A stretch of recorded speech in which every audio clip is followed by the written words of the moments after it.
Everyone, कल बेटा आपने retirement and settlement of loan यानी कि जब कोई पार्टनर रिटायर होता है और उसका पैसा उसके लोन अकाउंट में ट्रांसफ़र करने के बाद धीरे धीरे उसका पैसा चुकाया जाता है। अब वो पैसा किस तरह से चुकाया जाता है वो आपको पता है भाई। एनुअल इंस्टॉलमेंट भी हो सकती है, हाफ ईयरली यानी कि सेमी एनुअल भी हो सकती है और क्वार्टरली भी हो सकती है। वो डिपेंड करता है उसके साथ क्या शर्तें तय हुई है। तो आज फिर हाजिर आपकी सेवा में एक इम्पोर्टेंट क्वेश्चन को लेकर, जो कि इसी के ऊपर बेस्ड है लेकिन थोड़ा सा डिफरेंट है। यहाँ पर हम बेसिकली दो तरीके से इस क्वेश्चन को करेंगे, तो देख लेते हैं क्वेश्चन को। A, B and C are partners in a firm. तीन पार्टनर है बेटा, A B C. A retires on 1 April 2012। A retire होता है 1 अप्रैल 2012 को। On the date of retirement ₹80,000 is due to him in all. अब इस date पर क्या है, जब वो रिटायर हो रहा है तो 80,000 उसका अमाउंट बन रहा है जो कि उसको चुकाया जाना है, यानी कि फुल अमाउंट उसका 80,000 है, इससे ना तो कम ना ऊपर। It is agreed to pay him this amount in instalment every year at the end of the year. तो ये सहमति हुई कि उसको जो अमाउंट चुकाया जाएगा इंस्टॉलमेंट में चुकाया जाएगा हर साल, और हर साल के लास्ट में। Prepare as loan account in the following cases. A का लोन अकाउंट बनाइए अलग अलग केसेस में। यहाँ पर केसेस दे दिए, ठीक है। पहला केस क्या है, 4 yearly instalment plus interest at the rate 10% per annum. 4 yearly instalment कितनी होंगी, एक इंस्टॉलमेंट कितनी की होगी, 20,000 की।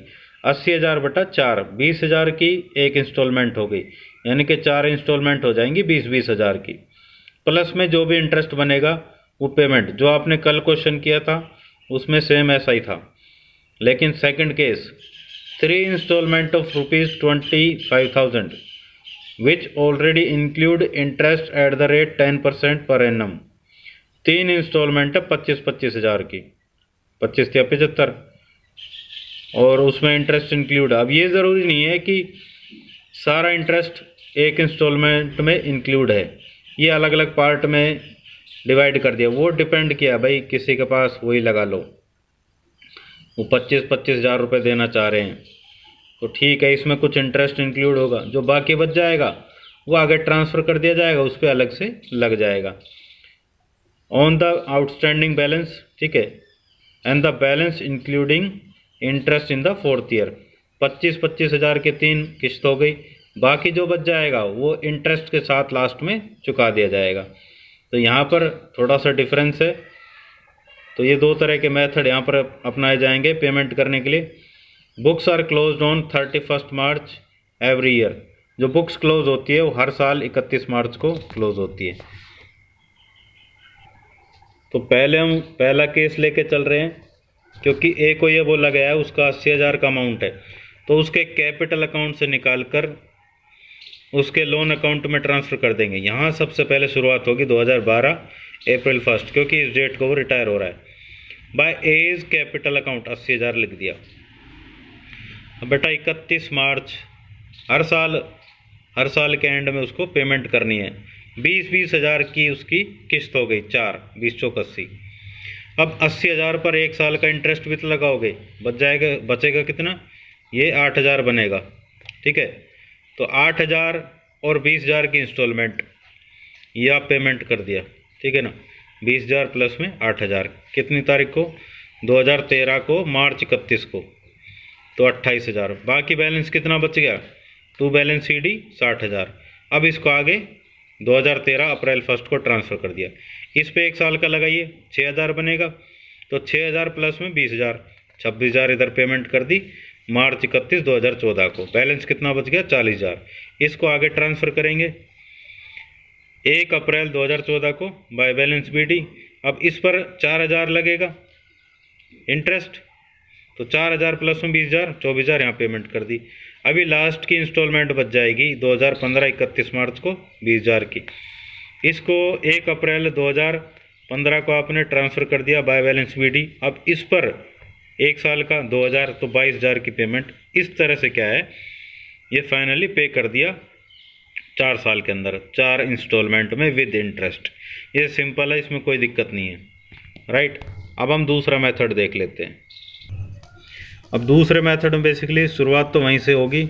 2012 April 1 by as capital account 80,000, interest वही 8,000 बनेगा, उसमें कोई दिक्कत नहीं क्योंकि हर साल के लास्ट में देना है। अब यहाँ पर तय हो चुका था 25,000 दिया जाएगा, वहाँ पर कितना बन रहा था 20,000 प्लस में 8,000 28,000, यानी कि 5,000 तो यहाँ इंक्लूड हो गया, 20,000 प्लस में 5,000 इंटरेस्ट का यहाँ इंक्लूड हो गया। बाकी जो 3,000 है वो अगले बैलेंस में डाल दिया जाएगा, क्योंकि तय ये हुआ है कि 25,000 की 3 इंस्टॉलमेंट दी जाएगी इंक्लूडिंग इंटरेस्ट, और जो बाकी बच गया अमाउंट और इंटरेस्ट उसको चौथे साल में दे दिया जाएगा, राइट। तो बैलेंस बच गया 63,000। फिर आपने ट्रांसफ़र कर दिया इधर 2013 अप्रैल 1 को बाय बैलेंस BD, इस पर 1 साल का लगेगा 63, 25,000 की पेमेंट कर रहे हो, कोई दिक्कत नहीं है। ये टोटल करके 25,000 घटाया 44,300 आया 31 मार्च 2014 को। अब 1 अप्रैल 2014 को इसको यहाँ पे ट्रांसफ़र करिए 44,300, इस पर 10% लगेगा 4430, फिर 25,000 की पेमेंट कर दी।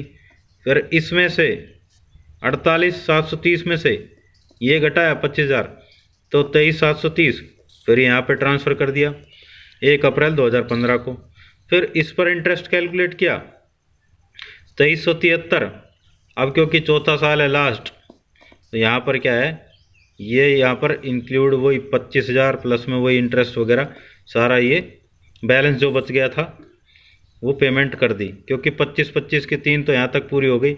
बाकी जो अमाउंट बच गया इंक्लूडिंग इंटरेस्ट वो हमने यहाँ पर पेमेंट कर दी। तो बेटा इसमें दोनों मेथड क्लियर हो जाते हैं, ठीक है। तो इसमें तो कोई दिक्कत ही नहीं है भाई, 25,000 की पेमेंट करते आ रहे हो, जो बच गया अमाउंट उसको आगे ट्रांसफ़र कर दीजिए। तो इससे क्या है वो क्लियर हो जाता है। लास्ट में क्या है उसकी पेमेंट जो उसका बैलेंस बच गया और इंटरेस्ट के साथ उसकी पेमेंट कर दी। तो आज के लिए इतना ही बहुत है, मिलते हैं नए वीडियो में नए कॉन्सेप्ट के साथ। तब तक के लिए बाय बाय, टेक केयर।